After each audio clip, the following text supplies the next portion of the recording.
Liderança em tempo de transformação, o desafio do encontro. Olá, meus amigos, que bom estar aqui com vocês, abrindo mais um presentão que o Centro de Educação para o Pensar e a editora Zofos estão dando para você no ano em que completamos 3 décadas.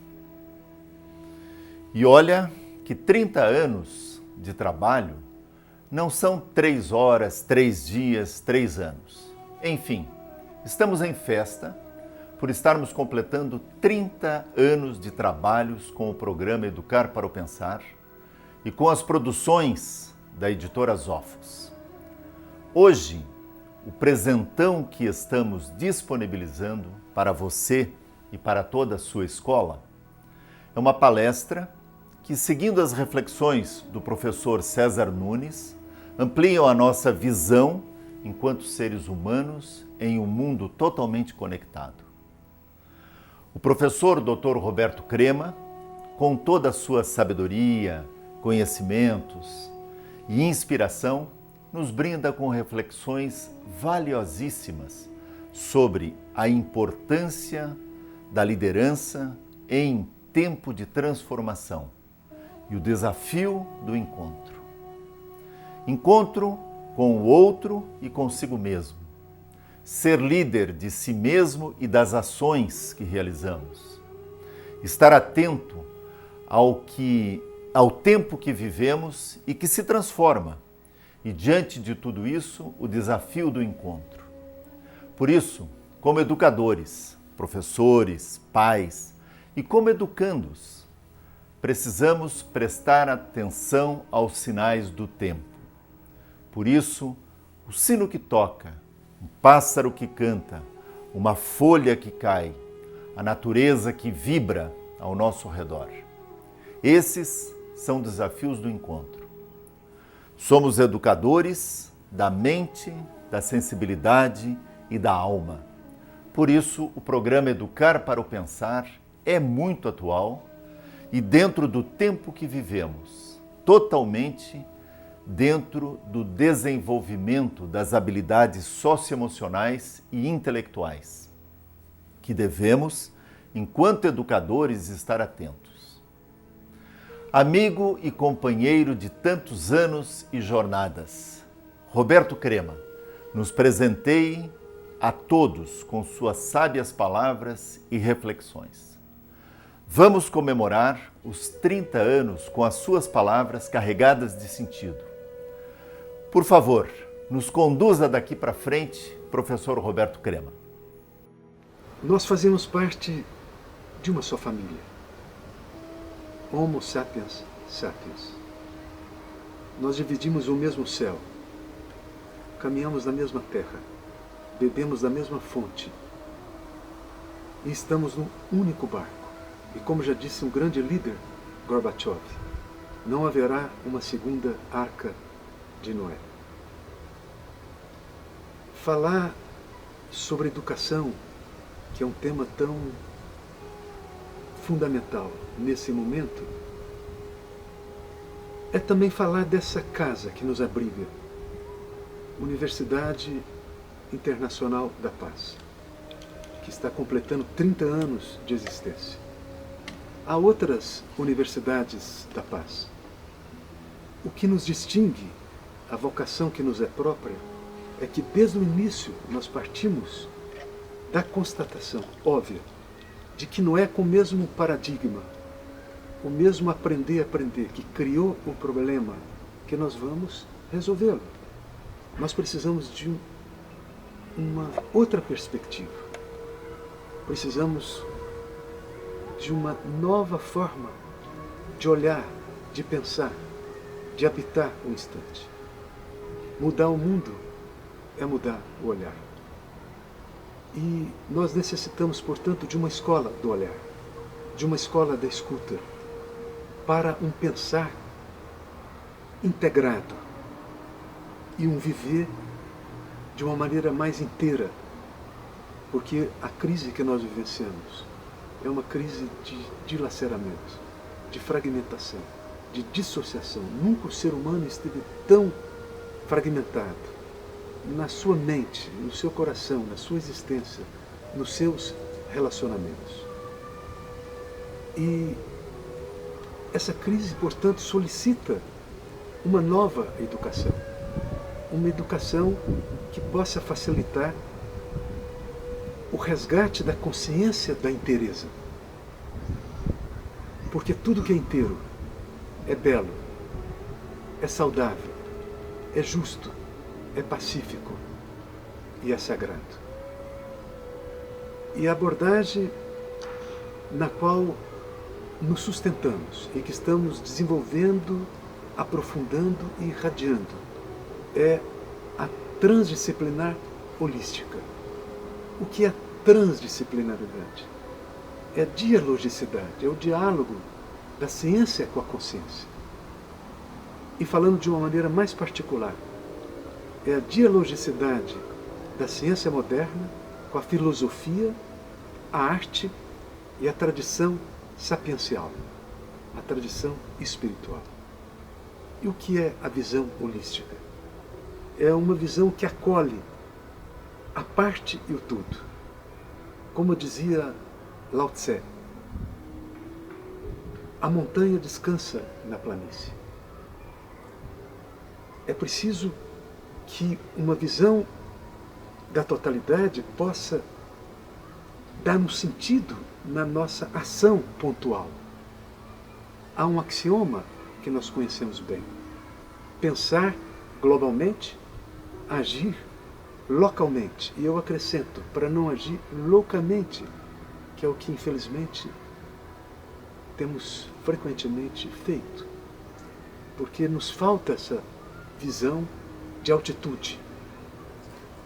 Portanto, nos falta uma orientação na nossa ação de profundidade.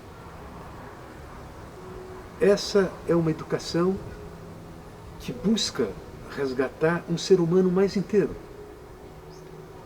Carl Gustav Jung falava que há 4 funções psíquicas: o pensar, o pensamento, o sentimento, a sensação e a intuição. Se nós conseguirmos dinamizar, exercitar num espaço educacional o pensar com o sentimento, a sensação com a intuição, desenvolver uma harmonia, uma integração entre essas funções, surge uma 5ª função, que Carl Gustav Jung chamava de self. É a consciência da inteireza. Porque a crise que nós vivenciamos é uma crise global.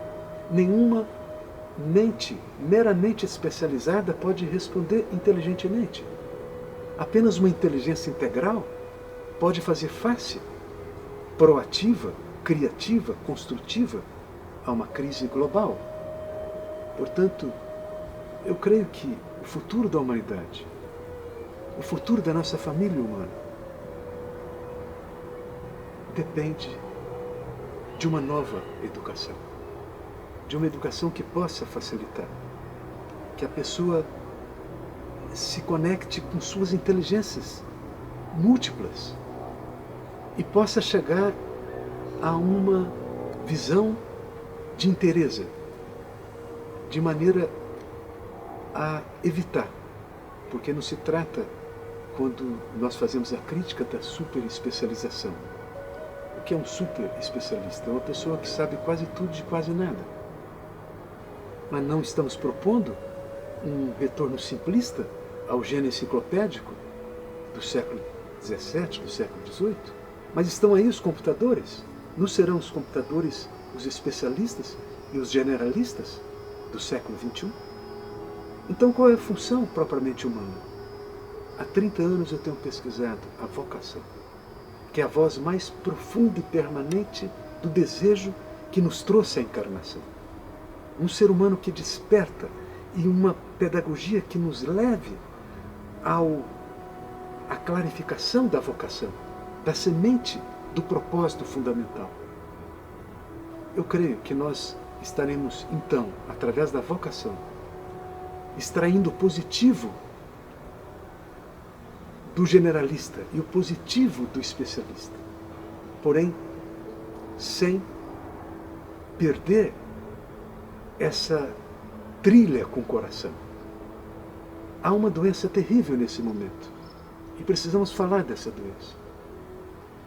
Se a aventura da nossa espécie fracassar, existe uma possibilidade. Basta observar o que está acontecendo nesse momento nos Estados Unidos, na Coreia do Norte, na Síria, o que está acontecendo no Oriente Médio, o que está acontecendo nas nossas favelas, às vezes no Congresso Nacional, no planeta inteiro. Nós não podemos deixar de considerar, são as declarações últimas do Clube de Budapeste, do Clube de Roma, da própria Unesco. Nós não podemos deixar de considerar um fracasso na nossa espécie. E se isso acontecer, eu creio que tem a ver com essa doença. Nós, Pierre Weill, Jean Villelu e eu, denominamos de normose, a patologia da normalidade, que tem alguns fundamentos básicos. O primeiro fundamento é o sistêmico. A normose, ela nem sempre existiu e nem sempre existirá. Ela surge quando o sistema no qual existimos e coexistimos encontra-se dominantemente desequilibrado, onde predomina a falta de visão, a falta de escuta, onde a violência impera, a corrupção, a desumanidade, o egocentrismo. Isso é normal? É se adaptar a um contexto doente e mantê-lo? Todas as pessoas que eu admiro, todas elas são desajustadas nesse momento. Nesse momento, uma pessoa saudável é desajustada e ela está buscando contribuir para mudar esse sistema. Nós precisamos de uma pedagogia que o próprio Paulo Freire propôs, que possa nos propiciar uma crítica, que possa nos levar, através de uma indignação justa, a uma reconstrução do sistema no qual coexistimos. O segundo fundamento é o evolutivo. Quando nós falamos de educar, educar quem? O ser humano se distingue de outras espécies pela incompletude. Já Confúcio afirmava isso há 2.500 anos. O ser humano é inacabado. É isso que nos diferencia de uma tanajura, de uma tartaruga, de um macaco. É que nós não estamos prontos. Somos os seres mais vulneráveis. Nós temos uma fragilidade e durante muitos anos somos dependentes, porque nascemos inacabados. Nós não nascemos humanos. Nós nos fazemos humanos através do quê? De um processo educativo, de um processo evolutivo. Sair dos trilhos da normose, que são fixos, são confortáveis, são previsíveis, e se aventurar em trilhas evolutivas que não estão prontas e que serão inventadas com os nossos próprios passos. Portanto, para compreender a evolução humana, não é suficiente Darwin. Darwin era um naturalista, ele entendeu a evolução da natureza e desvelou certos princípios fundamentais. Porém, o ser humano não é só a natureza. O ser humano também, como Charles Chardin dizia, é o espaço onde a própria natureza pode aprender a se saber, a ser, a dançar, a amar, a servir. Então, se nós quisermos compreender a evolução humana além da construção darwiniana e pós-darwiniana, nós precisamos de um Teilhard de Chardin, de um Gurdjieff, de um Platão, de um Plotino. Nós precisamos estudar as cartografias da consciência, da psicologia e da educação transpessoal, que são contemporâneas. E o normótico, nesse sentido, é uma pessoa que sofre de uma estagnação evolutiva. Uma pessoa que meramente investiu no terreno da matéria, no terreno do cérebro. Mas uma educação precisa envolver a dimensão da alma e da consciência, de onde jorram os valores de uma ética perene. Portanto, é preciso transgredir a normose. E nós precisamos aceitar o desafio das trilhas. Porque o ser humano é um processo. E tem sido o problema. E pode ser a solução. Educar para pensar. Educar para a inteireza. Educar para o sentido. Educar para o florescimento humano. Eis um desafio do século e talvez do milênio.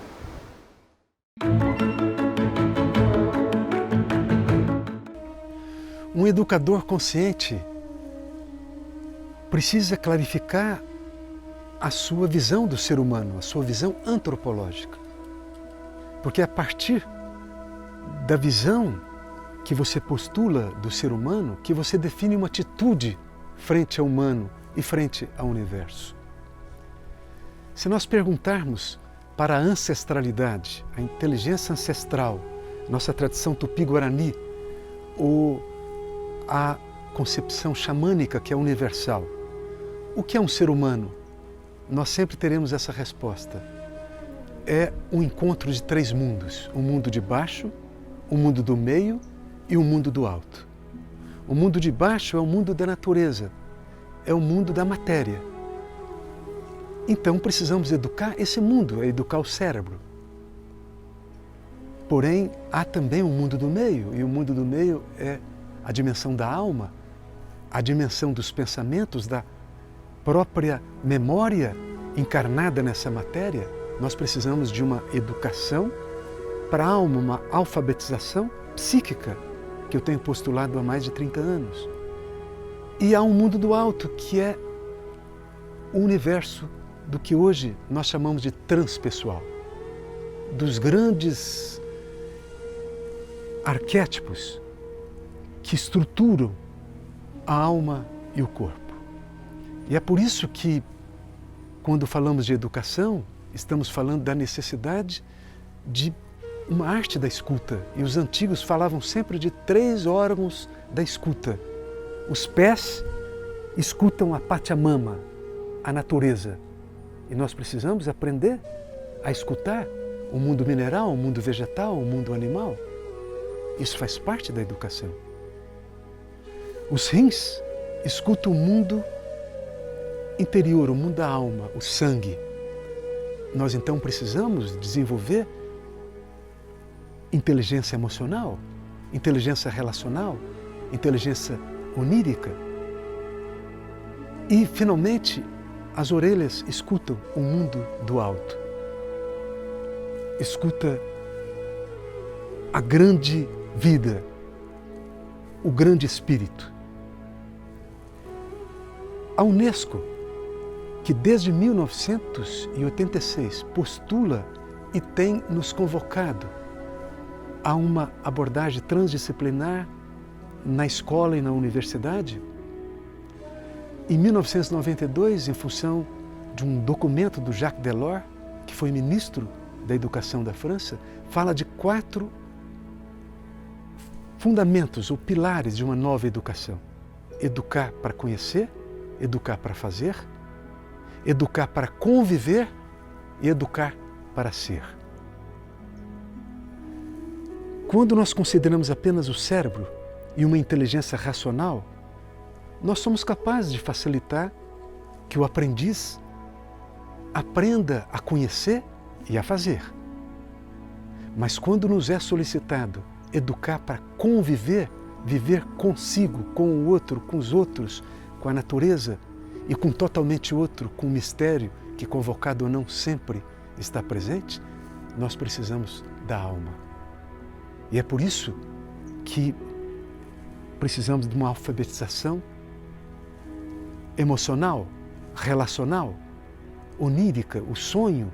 Nós temos um século de pesquisa dos sonhos. É importantíssimo introduzir nas novas, dimensões do educar integral, a dimensão onírica. Um sonho compensa, um sonho aponta novas direções, o sonho nos abre para aquilo que nós estamos negligenciando. E para educar, para ser, nós precisamos do mundo do alto e, sobretudo, uma educação para vocação. Facilitar que o aprendiz possa se dirigir para aquela direção que é amada. Uma pergunta que é fundamental se fazer ao aprendiz: o que você ama? O que te traz encantamento? É isso que pode nos levar. Como a gente pode estudar o sofrimento? Eu tenho sido um terapeuta há mais de 40 anos e o sofrimento, o sintoma, a doença, ela não é ruim. Ela é um telefone que toca, é um e-mail que recebemos, que precisa ser escutado e ser interpretado, que pode ser um sinal de contradição, de que nos desviamos de nossos caminhos. Os antigos egípcios falavam do abutre como um pássaro sagrado, porque quando você está no deserto e aparece um abutre voando no céu acima da sua cabeça, saiba que você se desviou do seu caminho e ele aguarda a refeição. E por isso o abutre fazia parte do panteão do Ra. E não se trata apenas de eliminar o abutre com das asas negras da depressão, do sintoma, às vezes um sintoma físico, às vezes um sintoma psíquico. Não se trata apenas de eliminá-lo, nós precisamos escutá-lo, porque frequentemente ele pode nos ensinar sobre o desvio do caminho do coração. Agora, para saber o lado positivo, que caminho é esse? O caminho com o coração, o caminho do nosso desejo mais profundo, o caminho vocacional? Essa é uma pergunta fundamental. O que você ama? O que você faz com encantamento? O que lhe traz deslumbramento? Isso, eu creio que é uma tarefa fundamental da nova educação. Facilitar, através de uma ética da diversidade, e, ao mesmo tempo, uma ética da não separatividade. Que o aprendiz possa, a partir da sua semente vocacional, florescer.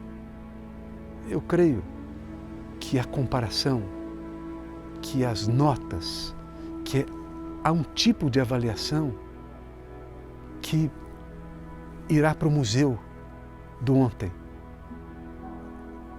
Nós estamos acostumados com a cama de Procusto, um currículo rígido, onde todos os aprendizes precisam se encaixar dentro de uma mesma performance, de um mesmo modelo.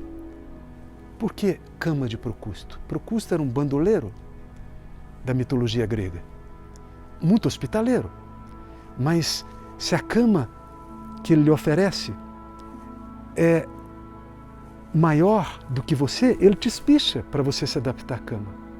E se você é maior do que a cama, ele corta as suas pernas. Não será essa a metodologia extremamente controladora e, eu diria que dificultadora, de currículos rígidos que não se abre para os aprendizes que têm um semblante único. Eu diria que cada ser humano precisa de um caminho educacional único. E isso nós vamos precisar através da atitude do jardineiro. O que faz um jardineiro? Eu creio que a melhor metáfora do bom educador é a do jardineiro. Você já viu um jardineiro tentar ensinar uma rosa a ser uma rosa? Ou comparar uma rosa com um jasmim e exigir de ambos a mesma performance, o mesmo resultado, a mesma fragrância? É isso que nos diz que é preciso radicalmente mudar nossos critérios de avaliação, para que o aprendiz possa ser acolhido a partir do seu dom. O jardineiro apenas facilita um terreno fértil. A planta tem um tropismo para se desenvolver e para se tornar uma rosa, um cravo, uma flor de maracujá. Ninguém precisa fazer um sermão, basta oferecer um terreno fértil. Nós necessitamos de jardineiros na educação. E eu penso num bom jardineiro, num mestre que foi considerado o arquétipo de um professor, que dizia, resumindo toda a sua biografia, dessa forma: aos 15 anos, orientei meu coração para aprender. Aos 30, eu plantei os meus pés firmemente no chão. Aos 40, não mais sofria de perplexidade. Aos 50, eu sabia quais eram os preceitos do céu. Aos 60, eu os ouvia com ouvido dócil. Aos 70, eu podia seguir as indicações do meu próprio coração, porque o que eu desejava não mais excedia as fronteiras da justiça. Nos dizia Confúcio, o mesmo que os terapeutas de Alexandria há 2000 anos. Você troca de roupa em 5 minutos. Leva-se uma existência inteira para trocar de coração. E essa eu gosto de confiar. É a tarefa fundamental de uma nova educação. Uma educação para o florescimento humano. Educar para conhecer, sim. Educar para fazer, sim. Mas resta educar para conviver. Para desenvolver inteligência relacional, nós precisamos de introduzir técnicas do psicodrama, da análise transacional, das danças celebrativas.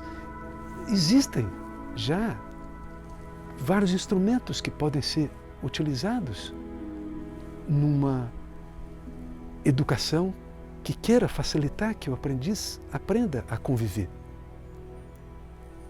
Agora, educar para ser, eu considero essa a tarefa mais nobre de uma nova educação e que vai nos solicitar essa atitude do facilitador de um terreno propício para que o aprendiz possa, a partir da sua própria semente, do dom e dos talentos que o mistério lhe confiou, se desenvolver, florescer e oferecer a sua originalidade para a humanidade e para o próprio universo.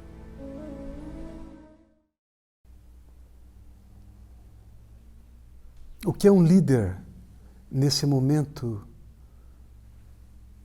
de processos acelerados de transformação, processos regenerativos e degenerativos? Eu penso no Moisés, assim como Filon de Alexandria, que dizia que um líder é alguém que é capaz de 3 virtudes. A primeira é a de um pastor, a segunda, a de um administrador, e a terceira, a de ser senhor de si mesmo. O que é ser um pastor? O pastor é aquele que conduz o mundo de baixo, o mundo animal em nós.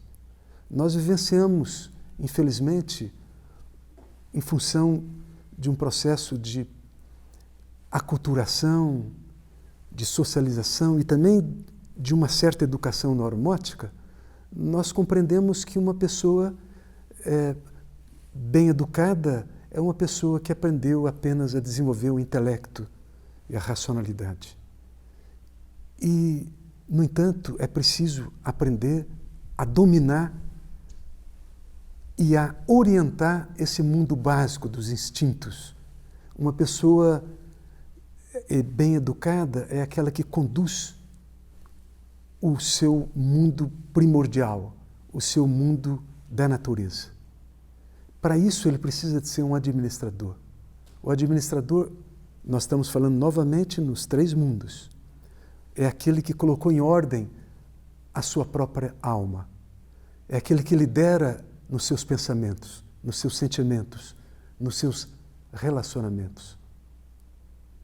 Você consegue desligar os seus pensamentos compulsivos? Você consegue ser o sujeito das suas emoções? Essa é uma função fundamental de alguém que cultivou o mundo da subjetividade, da intersubjetividade, que são temas que precisam ser cultivados no jardim da educação integral.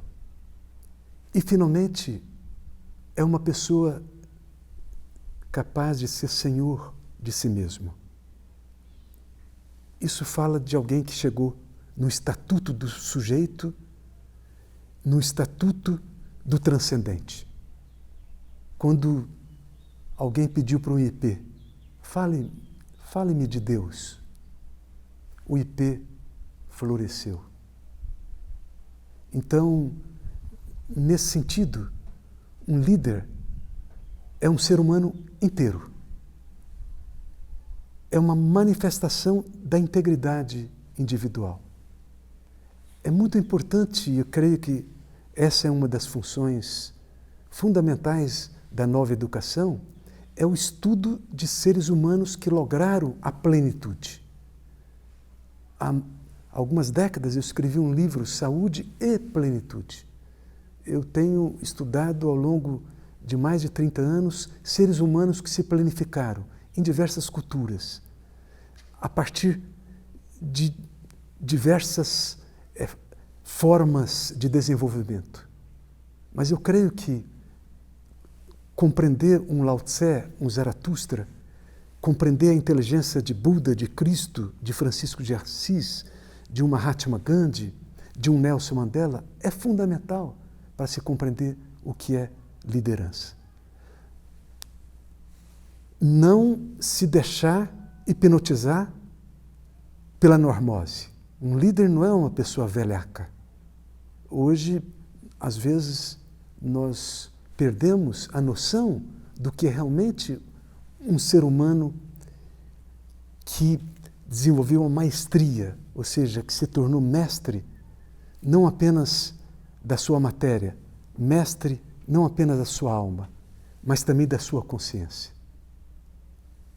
Então, eu compreendo que há 3 etapas no desenvolvimento da liderança. A primeira etapa eu denominaria de centrada na técnica, na teoria, na ideologia. Todos nós começamos inseguros e precisamos aprender através de uma escola particular, de uma proposta, de uma abordagem particular. É importante se tornar discípulo para evitarmos a cilada do autodidatismo. É preciso se deixar batizar numa escola, se aprofundar. Porém, em algum momento, é preciso assumir autoria. E a segunda etapa é a do líder centrado na pessoa e no problema. É uma etapa fundamental que não significa menosprezar as técnicas, as teorias, as abordagens. Não, mas é relativizá-las. Toda técnica, toda teoria foi fruto de um momento de visão, de escuta e de compreensão. E se você segue cegamente, sem escuta, sem consciência, uma metodologia, uma técnica, isso não vai engendrar nenhuma compreensão. É como alguém que, ao se deparar com o rio, e há uma canoa na margem do rio, e ele precisa atravessar para outra margem, ele vai se utilizar da canoa, porque as águas são desconhecidas. Essa canoa ele não construiu, e é um instrumento de travessia. Mas imagina essa pessoa que agora chegou na outra margem, olha para a canoa e diz: sem essa canoa eu não sou ninguém. Coloca a canoa na cabeça e sai caminhando com 50 quilos nos ombros. Essa é a pessoa que naufragou na primeira etapa, na imaturidade. Nós precisamos atravessar o rio da imaturidade. Precisamos utilizar instrumentos que não construímos, que os professores que nos antecederam nos legaram. É preciso ter gratidão e honrar esses mestres que nos ofereceram teorias, metodologias, mas haverá um momento em que é preciso ser senhor. Como dizia Paracelso, pertence a outrem quem não puder pertencer a si mesmo. E aí você relativiza as teorias, as metodologias e olha para a pessoa. Não se trata mais de você se apresentar e apresentar seu instrumental para a pessoa, que é o que faz alguém que está na primeira etapa. Não, agora a tarefa é facilitar que a pessoa se veja. É a tarefa do espelho. Você devolve a pessoa para si mesma e para que ela possa encontrar a sua própria resposta lá onde ela está levantando a sua questão.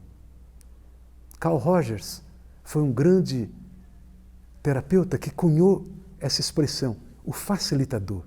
Ele atuou não só na clínica, ele atuou muito na educação. O facilitador é alguém que facilita que a pessoa encontre a sua resposta. É alguém que devolve a pessoa para si mesma. E essa é a tarefa extraordinária dessa segunda etapa. Muito precisamos peregrinar para nos tornarmos facilitadores. É apenas alguém que não tem mais inseguranças, que pode se colocar de lado e simplesmente escutar a outra pessoa. E através de uma escuta aberta, facilitar que a pessoa se escute. Porém, essa etapa também, ela tem um limite. Porque trata-se de se centrar na pessoa e nós vivenciamos num mundo muito além do ser humano. Se nós naufragarmos essa etapa, nós ficaremos presos num certo humanismo, num certo antropocentrismo. Nós vamos considerar que toda a natureza, todo esse planeta é apenas um recurso para satisfazer nossas necessidades e desejos. O ser humano é uma célula de um universo maior. A terceira etapa é a etapa holocentrada. É quando você também relativiza a pessoa e o problema. É quando você relativizou suas tecnologias e suas teorias. Mas isso significa que você pode utilizá-las, como poderá sempre se deixar nortear por essa pessoa. Mas agora é o instante que é o grande mestre. Agora, uma folha que cai. Agora, um vento que sopra. Um pássaro que canta. Também poderá te informar. Porque nós vivenciamos a sala de aula tem a ver não só com as paredes, tem a ver com a natureza que nos envolve e tem a ver também com certas intuições que são provenientes do âmago da sabedoria que habita cada ser humano. É do ser humano ser sábio. E cada ser humano pode se tornar mestre de si mesmo. Mas isso passa pela lição da escuta. Escutar o mundo de baixo, como agora mesmo eu indicava, que é a função dos pés, que escutam o mundo da matéria, o mundo das árvores, das flores e dos animais. Eu estive em Phuket antes do tsunami e nessa ocasião eu recebi uma massagem na praia, porque são muito caras as massagens na Tailândia quando você vai para um ambiente fechado. Enquanto aquela mulher com as mãos hábeis fazia uma massagem, a praia começou a tremer. Era um elefante. Porque na Tailândia os elefantes convivem com os seres humanos. E poucos meses depois, as ondas. Tsunami. Aquela mulher, aquelas pessoas que vendiam frutas, os hoteleiros, as ondas levaram. Mas aquele elefante sobreviveu. E hoje nós sabemos, em estudos antropológicos, em regiões que foram devastadas pelo tsunami, que também sobreviveram os autóctones, aquelas pessoas da Tailândia que escutavam os elefantes e subiram a montanha. Alguns escutaram os peixes que foram para o alto mar e eles montaram em suas canoas e foram para o alto mar. Isso é o valor de se escutar o mundo de baixo.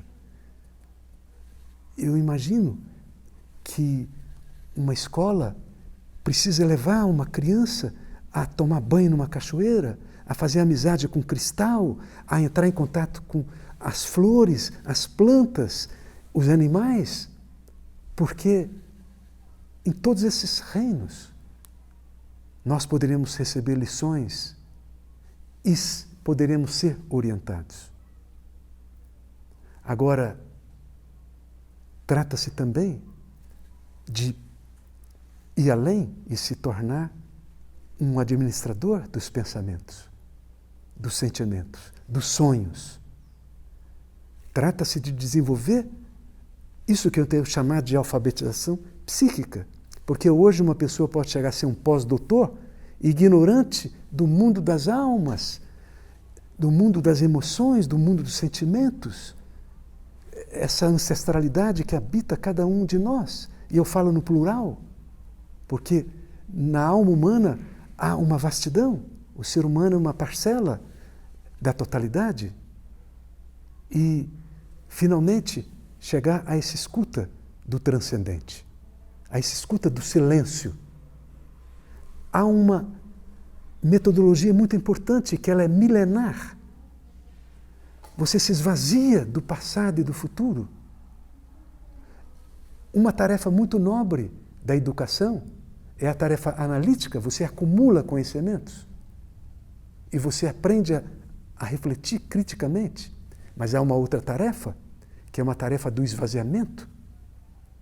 Você se esvaziar do conhecido para poder se abrir para o novo. Isso você vai encontrar em todas as grandes tradições culturais. Você vai encontrar na yoga do hinduísmo, você vai encontrar na meditação budista, você vai encontrar nas artes xamanísticas, você vai encontrar nas danças circulares, taoístas. Trata-se de aprender a se esvaziar, aprender a não saber. Eis a lição de Sócrates. Era aquele que só sabia que não sabia e teve que constatar que ele era o mais sábio, porque ele sabia não saber. Aprender a não saber exige metodologias que na Unipaz nós chamamos de holopraxis, são caminhos do despertar. Porque quando você esvazia a sua mente, a sua taça transborda. Trata-se de lograr o silêncio.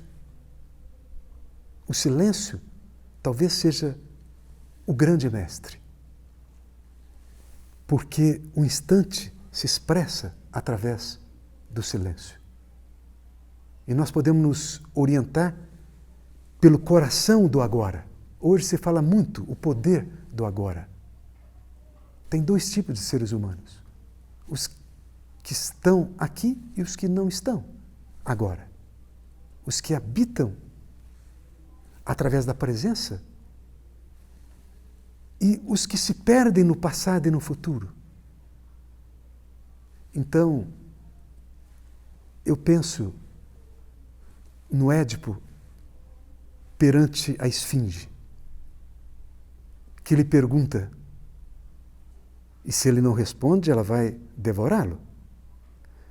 Qual é o ser que pela manhã caminha com 4 patas, ao meio-dia com 2, e ao cair da tarde com 3? E Édipo, que era um profeta, responde: é o ser humano. Primeiro nós engatinhamos, nós estamos na fusão, ao meio-dia ficamos de pé, nós somos capazes de dizer eu, é o ego, é muito importante o ego. Nós levamos séculos para construir o ego, mas ao cair da tarde nós temos um cajado. A mão da vida nas nossas mãos humanas. E aí não será meramente o nosso passado, a nossa ancestralidade, a nossa alma que vai nos ditar os passos. Será a abertura para a consciência maior. Será a própria vida que poderá nos direcionar. Então um líder na sua excelência total, é aquele que é capaz de um cajado. É aquele que fez coparceria com a própria vida. É aquele que confia que um instante pode nos alimentar de tudo que nós necessitamos. É aquele capaz de escutar não apenas o mundo de baixo, da natureza, não apenas o mundo do meio, da alma, mas é capaz de escutar o alto, a grande vida. O nome que você queira dar, não importa, o mistério. Então, qual a escola de uma liderança integral? Eu diria que é a escola do encontro. Isso eu tenho aprendido nessa jornada que eu percorro e que me percorre de mais de 40 anos, sendo um educador, sendo um terapeuta. Eu aprendi que ninguém transforma ninguém, que ninguém liberta ninguém, que ninguém se transforma sozinho, que ninguém se liberta sozinho. Nós nos transformamos e nos libertamos no encontro. O encontro é o grande mestre. O encontro na sua dimensão mais ampla. O encontro com o mundo da natureza. O encontro com o mundo da alma e da memória, das informações. Mas o encontro também com a grande vida.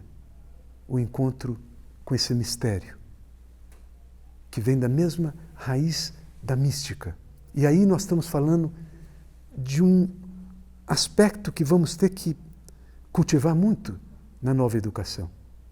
Uma espiritualidade, mas que não tenha uma conexão religiosa. Hoje na França se fala muito nisso, e é um aspecto da transdisciplinaridade. Uma espiritualidade transreligiosa. Fala-se, inclusive, numa espiritualidade laica. O que é a espiritualidade? Na essência, é amor. E na prática, é solidariedade, é fraternidade. Em última instância, uma pessoa realmente espiritualizada é aquela capaz de amar e de servir. Não necessariamente alguém que professa uma religião, embora todas as religiões sejam provenientes da espiritualidade, da chama do amor e da compaixão em movimento. Mas vem a instituição, às vezes com as melhores intenções, e podem engessar o próprio movimento do amor e do serviço. Por isso, a ênfase não é na religião, embora seja necessário o respeito a todas as religiões, mas sim aquilo que é a origem de todas as religiões. Eu creio que um líder, na sua excelência, é alguém capaz de amar e de servir, através do encontro consigo, com o outro, com os outros, com a natureza e com o próprio mistério da vida. É o que a gente pode metaforizar como um avô, uma avó, mas não no sentido simplesmente físico. Você é um avô quando você tem um filho ou uma filha que tem um filho e uma filha. Você é uma avó porque procriou e o seu filho, a sua filha também trouxe seres no mundo. Essa é uma dimensão. Porém, eu gosto de imaginar que um avô, uma avó, é alguém capaz de amar na paz, na calma. Pode não ter tido filhos.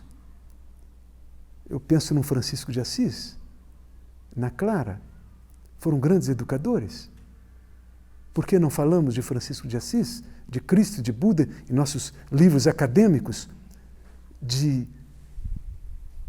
psicologia, de pedagogia, de psiquiatria, de administração, por uma razão muito simples. No século XVII, houve a cisão entre o sujeito e o objeto, entre o conhecimento e o amor, por bons motivos.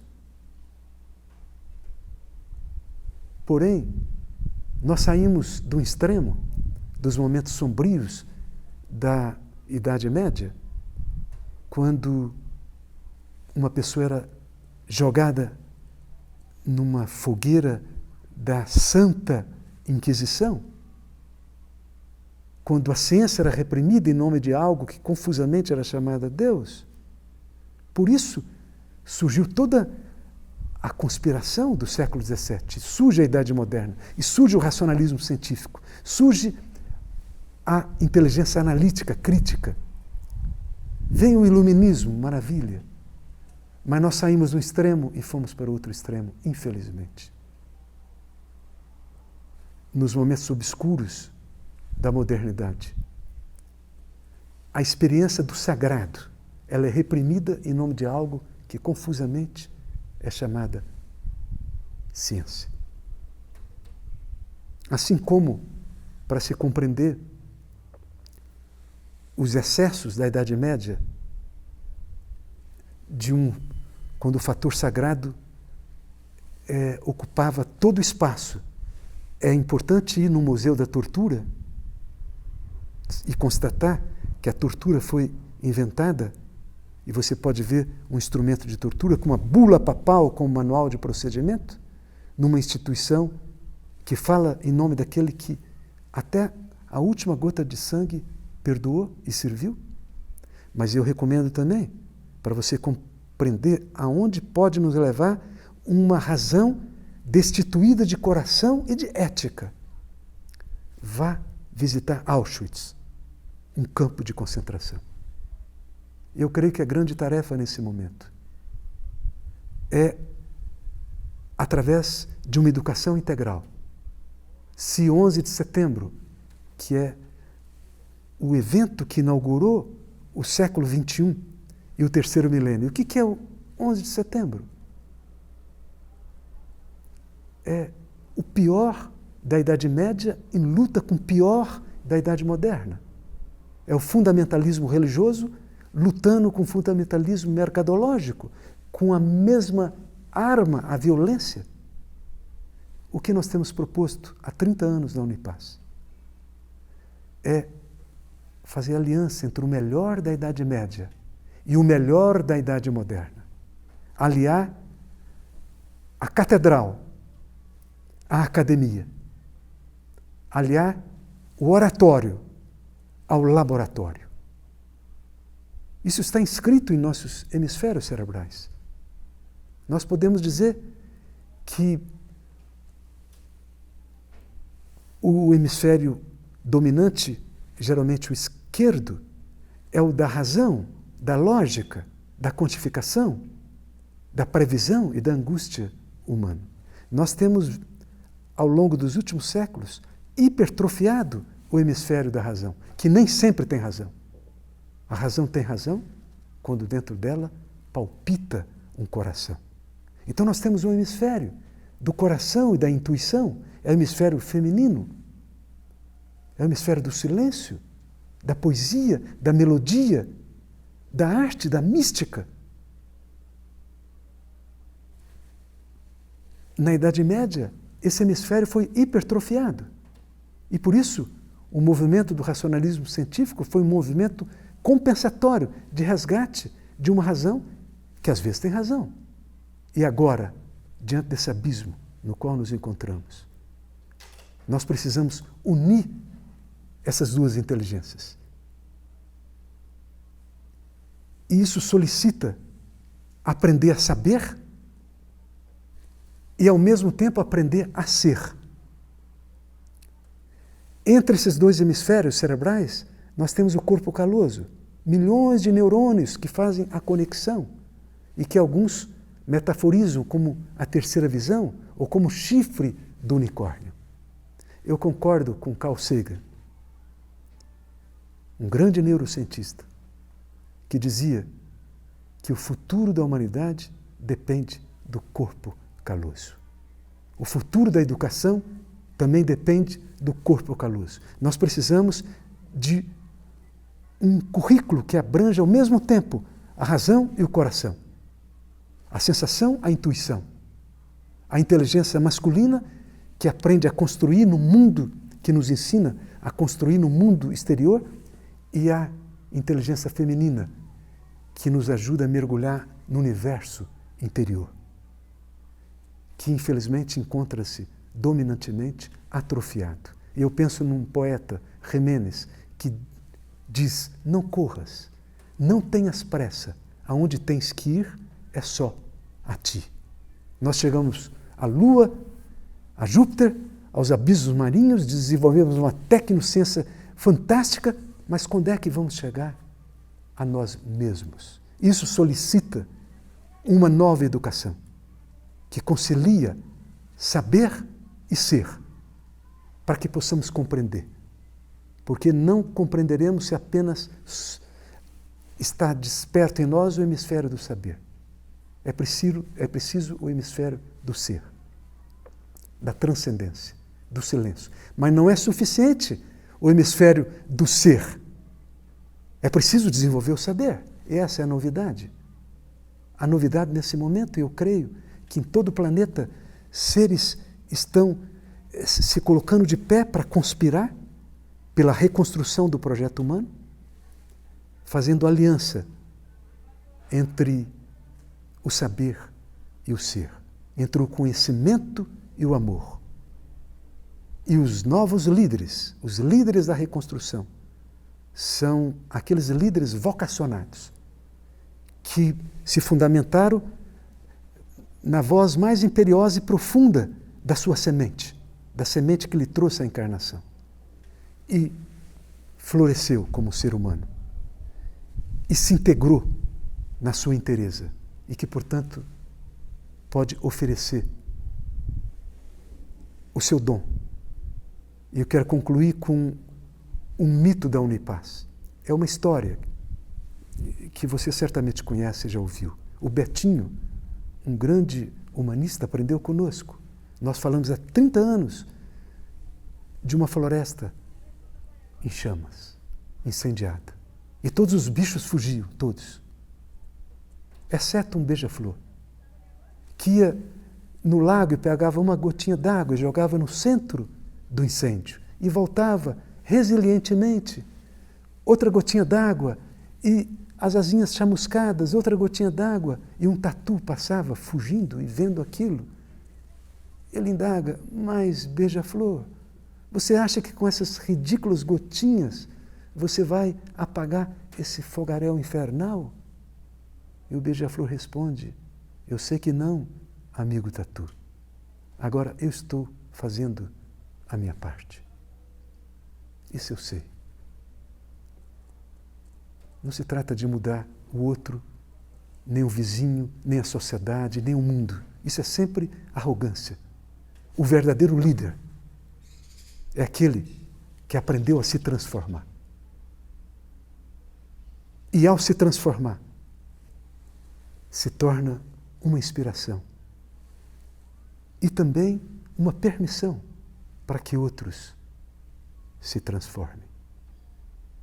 Eu sei que isso pode parecer pouco, porém, eu creio que a tarefa de uma conspiração, que não é mais a revolução, que é essa tarefa que fracassou, de se pretender mudar o outro, o mundo e a sociedade, sem ter se transformado, e sobretudo quando chegamos no local do poder, nós naufragamos, porque não trabalhamos com o tirano dos nossos corações. Eu creio que os líderes da reconstrução serão aqueles que trabalharam com essa terra prometida. E o que é a terra prometida? Senão esse corpo, essa alma, essa consciência. Uma pessoa capaz de levar a sua gotinha d'água, de servir, a liderança servidora, e capaz de dormir em paz. E é o que eu lhe desejo. Trilhas e encontros. E que em algum momento você possa florescer. Porque você realizou a semente do potencial que lhe trouxe a encarnação. Uma boa jornada.